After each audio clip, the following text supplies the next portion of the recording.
इसलिए मंत्री जी से मैं आग्रह करना चाहता हूं कि इसको 30 दिन की जन सुनवाई के बाद में ऐसे ही 19 महीने इसको फाइनल करने में मत लगा देना।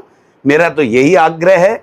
और कोई गरीब इस 1.5 साल के देरी के कारण से कोई गरीब लूटना नहीं चाहिए, बर्बाद नहीं होना चाहिए, उसके साथ में अन्याय नहीं होना चाहिए। ये सुनिश्चित हमारी सरकार को और हमारे मंत्री जी को करना चाहिए। और दिया जी को मैं इतना ही आग्रह करूंगा कि आप उप मुख्यमंत्री हैं, आपका बड़ा नाम है, बड़ा कद है।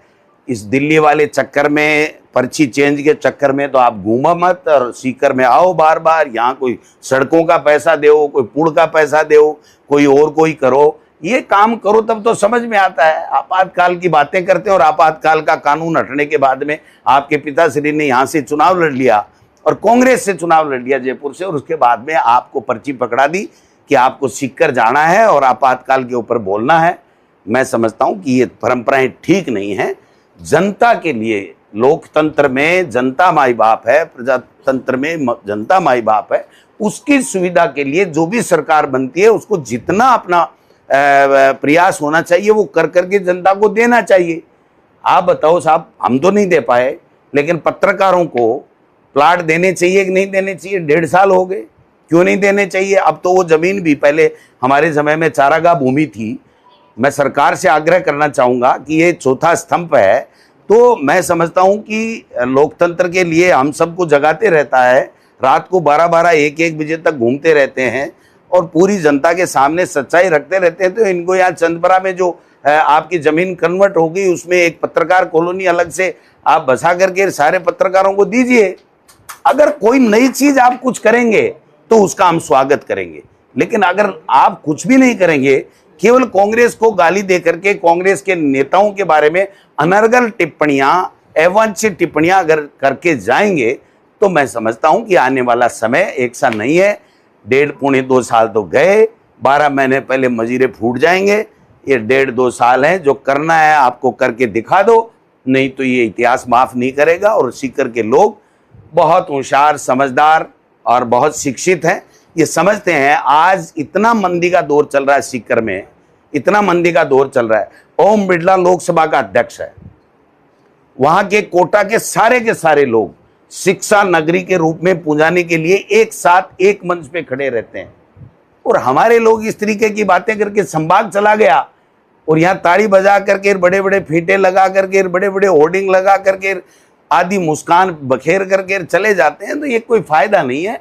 आप तो मैंने सुना है कि 100 उपखंड भी खत्म कर रहे हैं, तहसीलें भी खत्म कर रहे हैं। भाई साहब, हम सबको मत खत्म कर देना, है ना, जीने दो, जीने का अधिकार है। आप इस तरीके की बातें करके ये जो जन सुविधा के लिए जो संस्थान हमारी कांग्रेस की सरकार ने बनाए थे, उनको खत्म करने के बजाय आप लोग और ज्यादा जनता को कैसे उनमें सुविधाएं मिले, इस दिशा में आपको काम करना चाहिए। अगर वो नहीं करोगे तो ये जनता है, ये पब्लिक है, ये सब जानती है, हिसाब बराबर कर देगी और शेखावाटी में शायद 0 का आंकड़ा नहीं रह जावे। एक सवाल है, कांग्रेस के नेता घर वापसी चाहते हैं, तो उनकी घर वापसी होगी या क्या मापदंड होगा, क्या पैमाना होगा, या उनको वापसी कराई जाएगी? आप चाहो तो मैं आज ही पट्टा पहना दूं। जब कोई आता है तो स्वागत है, ऐसा कौन, किसने कह दिया आपको? ये छोटी मोटे खबरें पढ़ करके सवाल बनाने से कोई फायदा नहीं है। ये सतत प्रक्रिया है, ये एक दिन का न कोई काम है। अनुशासनहीनता किसी पार्टी में होती है तो निकलता है, जब पार्टी में वो गलती स्वीकार करके वापस आता है, तो जब उचित समय आता है तो उसको वापस भी लिया जाता है। ये सब चीज़ें चलती रहती हैं। ऐसा कोई पर्टिकुलर आपकी कोई बात हो तो अलग बात है, बाकी ऐसा कुछ भी नहीं। कांग्रेस ने जो इमरजेंसी लागू की थी उसको लेकर बीजेपी कार्यक्रम आयोजित कर रही है। आपको क्या लगता है, बीजेपी जो इमरजेंसी का जश्न मना रही है या कांग्रेस का विरोध? जो अघोषित आपातकाल मोदी जी ने लगा रखा है उसके ऊपर उनको जवाब देना चाहिए।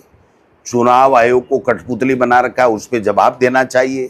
किसान आंदोलन में 700 किसानों की जानें ले ली, 15 महीने तक खून के आंसू रोते रहे, उसका मोदी जी को जवाब देना चाहिए। ईडी, इनकम टैक्स, सीबीआई का दुरुपयोग करते हैं, उसका जवाब देना चाहिए। बेरोजगारों को रोजगार की बात करते थे, उसका जवाब देना चाहिए। सरकारें तोड़ तोड़ करके अपनी सरकारें बना रहे हैं बिना जनाधार के, उसका जवाब देना चाहिए। मणिपुर जल रहा है, उसका जवाब देना चाहिए।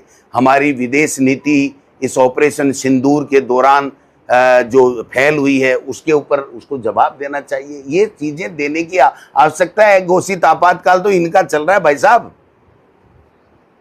किरोड़ी जिस तरीके से छापामारी कर रहे हैं तो क्या मतलब शासनिक व्यवस्था लचर हो गई, मंत्रियों को छापे डालने पड़ रहे हैं, क्या कारण? अब ये तो किरोड़ी बता सकेगी, उसके मन में तो कुछ चल तो रहा है। अब वो बड़ी पर्ची भी बदलाना चाहता है, अपनी पर्ची भी बदलाना चाहता है। अब कौन सी पर्ची पहले बदले नहीं बदले, लेकिन मेरा ऐसा कहना है कि इस समय बरसात के समय में किसानों को खाद बीज की अति आवश्यकता है, और उसको खाद बीज नहीं मिले और उसके बावजूद जा करके सारी की सारी कंपनियों को ही अगर आप कह रहे हो जैसे कि फर्जी हैं, तो फिर इस देश में गुजरात मॉडल यही है क्या कि गुजरात से सारी खाद नकली आ रही है, बीज नकली आ रही है। ये जो डीजल है, अभी पल्लू के अंदर एक बीजेपी के पदाधिकारी को पकड़ा है, वो कह रहा है 3-4 जिलों के अंदर वो अवैध जो है वो डीजल बना करके बेच रहा था, केमिकल ला के। उसको आईजी बीकानेर ने कहा है कि इस प्रकार से ये 3-4 जिलों के अंदर गिरोह काम करता है जो अवैध डीजल बना करके बेच रहा है। ये बीजेपी का पदाधिकारी है, वो जेल के अंदर है अभी 6-7 दिन पहले, 5-6 दिन पहले की बात है। तो ये सारा का सारा वो गुजरात से ही लाता बताते हैं। तो सब कुछ गुजरात से आ रहा है, और यहाँ जो काम धंधे हैं वो भी गुजरात के लोग ले जा रहे हैं। तो हमारे पास में क्या बचा है? थोते भाषण बचे हैं जो बीजेपी वाले दे देते हैं, और तो क्या गुजरात में सारे फ्रॉडी हैं भाई। मैं तो सारे तो नहीं कहता, लेकिन जो आज तक पकड़े गए ना, और किरोड़ी जी का चिट्ठी मैंने पढ़ी है, उसमें इन्होंने कहा कि गुजरात से ये जो खाद और बीज जो नकली आ रही है वो गुजरात से आ रही है और पूरे देश में बिक रही है। तो अब किरोड़ी जी को तो सही मानना पड़ेगा। भाई साहब, आप कहते हैं कि पर्ची सरकार है, यूडीएस मंत्री ये भी कह के गए हैं कि 1998 में परसाराम मदेगा का चेहरा कोई और था, मुख्यमंत्री कोई और था, दिल्ली से सारे परिपाटी रही है पॉलिसी। पर्ची देखिए, कांग्रेस की है। पर्ची इसलिए है कि एक हमारे संविधान में व्यवस्था है कि कोई भी सरकार जब बहुमत आता है तो वो विधायक दल की बैठक आयोजित करते हैं, और उस विधायक दल के अंदर प्रस्ताव और अनुमोदन होता है, और उसके बाद में जो है वो मुख्यमंत्री का चयन होता है, फिर तालियां भी बजती है। इसमें न तो विधायक दल की बैठक में कोई प्रस्ताव हुआ, न कोई अनुमोदन हुआ। एक राजनाथ सिंह जी ने पर्ची दी और उस पर्ची से वो बन गए।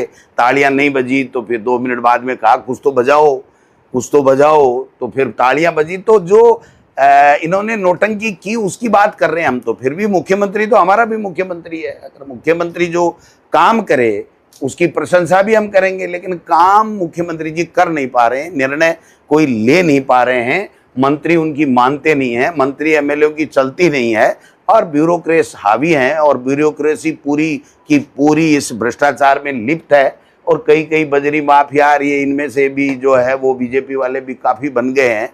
धीरे धीरे ये सारे इनके हथकंडे सामने आएंगे तो हम लोग चर्चा करते रहेंगे। धीरे धीरे नेता आजकल भविष्य वक्ता भी होने लगे हैं। आज आपके नेता अशोक गहलोत ने जोधपुर में कहा है कि मुख्यमंत्री जी संभल जाए। नहीं, उनके लिए उनकी पार्टी में जयपुर और दिल्ली में दोनों जगह षड्यंत्र रचे जा रहे हैं। समय रहते समझ जाए, क्योंकि वो जवान है, पहली बार विधायक बने हैं। पहली बार विधायक बनकर मुख्यमंत्री बनना एक गौरव की बात होती है। तो मुख्यमंत्री जी ने, जो आपके एक्स सीएम है, उन्होंने घोषणा की है कि वो षड्यंत्र के शिकार हो रहे हैं।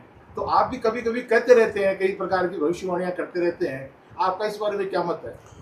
देखिए, मुख्यमंत्री 3 बार रहे और उसकी बात के ऊपर मैं फिर टिप्पणी करूं या उसको पूरा एक्सप्लेन करूं या मैं नकारूं, मेरे में इतनी हिम्मत नहीं है या ताकत नहीं है या मेरे में इतना ज्ञान नहीं है।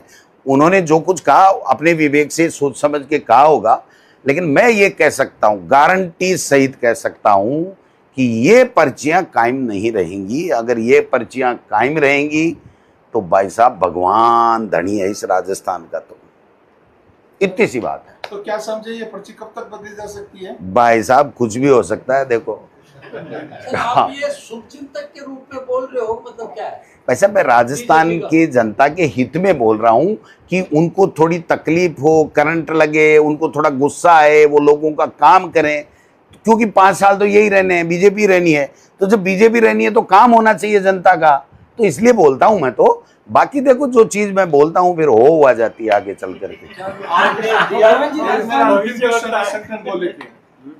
कांग्रेस पार्टी में आप अध्यक्ष हैं प्रदेश में, अभी बहुत कुछ अच्छा नहीं चल रहा है। मसलन खबरें आती है कि आपका युवा संगठन युवक कांग्रेस NSUI सब बिखराव में है, बल्कि आपसे सलाह भी नहीं लेते और आपसे जुड़े हुए भी नहीं है। पिछले दिनों निर्मल चौधरी की घटना के अंदर बहुत सारी चीजें सामने आई है सोशल मीडिया में देखने में। आप इसके बारे में क्या कहेंगे संगठन को लेकर? देखिए, संगठन का सशक्तिकरण नियमित प्रक्रिया है, सतत प्रक्रिया है, और ये अपने आप में संपूर्ण कभी नहीं हो सकता है। तो जब जब समय समय पर जो जो बातें सामने आती हैं तो उससे सीख लेकर के, प्रेरणा लेकर के हम लोग और ज़्यादा कैसे मजबूती के साथ में संगठन को मजबूत करें, इस दिशा में काम करते रहते हैं, भविष्य में करेंगे। जी, राजस्थान की कानून व्यवस्था को कैसे लगता है? 7 दिन तक एक डॉक्टर को धरना देना पड़ा है सर, बस उसकी मृत्यु को लेकर। भाई साहब, कानून व्यवस्था को तो कॉलोनियां ध्वस्त करने का प्रयास कर रही है सरकार। कानून व्यवस्था तो 0 बटा सन्नाटा है राजस्थान में। कांग्रेस इसको लेकर क्या कर रही है? कांग्रेस तो जान देने को तैयार है हमारे नौजवानों के लिए, न्याय के लिए, किसान के लिए, बेरोजगार के लिए। संघर्ष हर जगह, संविधान बचाओ रैलियां कर रहे हैं, जा रहे हैं, कार्यकर्ताओं को प्रताड़ित कर रहे हैं, उनको संबल देने का काम कर रहे हैं। जो अन्याय हो रहा है, अत्याचार हो रहा है, आप देखिए बीकानेर के अंदर हमारा एक युवा साथी PCC का पदाधिकारी रामनिवास कुकड़ा और सारे लोग जो किस तरीके से वहाँ पर आंदोलन कर रहे हैं। वहाँ पर 12 के अंदर प्रबोध जैन भाया एंड लोग कर रहे हैं। मैं सब जगह जा रहा हूँ, 28 तारीख को फिर मैं जोधपुर जा रहा हूँ। मैं और जूली जी आए दिन रात दिन लोगों से मिलते हैं, जाते हैं, संघर्ष करते हैं। हमारे अग्रिम संगठनों के जो पदाधिकारी हैं वो संघर्ष करते हैं। तो मैं समझता हूँ कि सरकार नाम की कोई चीज़ नहीं है, ये सरकार नहीं सर्कस है, और ये आपस में एक दूसरे को नीचा दिखाने का काम कर रहे हैं। जनता से या जनता की भलाई से या जनहित की योजनाओं से इनका कोई दूर दूर तक, किलोमीटरों तक कोई वास्ता नहीं।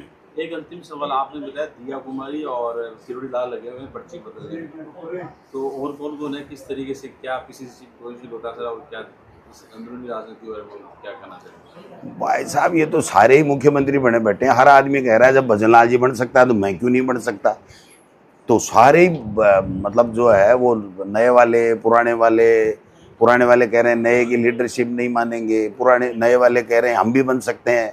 तो ये जो सर्कस चल रहा है ना, ये राजस्थान के लिए ठीक नहीं है, इसको ठीक करना चाहिए। और ऊपर से एक संदेश देना चाहिए आकर के। अब वो नड्डा जी आए, बिखेर गए रायता। नड्डा जी आके गए, इसको मत मानो, ये भजनलाल कुछ नहीं है, इसको मत मानो, हमारी विचारधारा को मानो।